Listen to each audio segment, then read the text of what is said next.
Shalom. యోవేలు గ్రంథము 2వ అధ్యాయము 12వ వచనము. Joel chapter 2 verse 12. ఇప్పుడైనను మీరు ఉపవాసముండి కన్నీరు విడుచుచు దుఃఖించుచు మనఃపూర్వకంగా తిరిగి నా యొద్దకు రండి. ఇదే యెహోవా వాక్కు. Even now declares the lord, return to me with all your heart, with fasting and weeping and mourning. మనము దేవుని కృపాసనం నొద్దకు రాదగిన రీతిగా వస్తే ఆయన కృపా కనికరములను మనపైన విస్తరింపచేస్తారు. పరిసయ్యుల మాదిరిగా తన భక్తిని అందరి ముందు చూపాలని చూస్తూ వారి హృదయముతో కాక పెదవులతో మాత్రమే దేవుణ్ణి స్మరిస్తారు. ఇటువంటి ప్రార్థనలు ఎన్ని చేసినా కూడా వ్యర్థమే.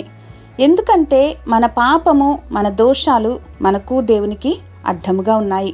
కాబట్టి మన వస్త్రములను కాక హృదయము చింపుకొని ఆయన తట్టు మనము తిరిగిన ఎడల రహస్యమందు చూచుచున్న తండ్రి మన ప్రార్థనలకు ప్రతిఫలాన్నిస్తారు.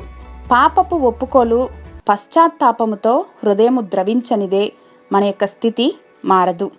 కప్పుకొనక ఒప్పుకొన్నప్పుడు దోషములను పడమెటికి తూర్పు ఎంత దూరమో ఆయన మన అతిక్రమములను అంత దూరపరిచి ఇక ఎన్నటికి జ్ఞాపకం చేసుకోరు. మనకు తెలియాల్సిందల్లా విధేయతతోనూ తగ్గింపు స్వభావముతోనూ ధైర్యముతోనూ కృపాసనమునొద్దకు చేరటమే.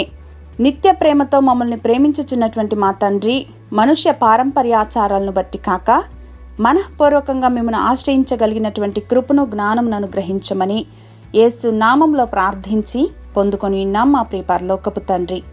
ఆమేన్.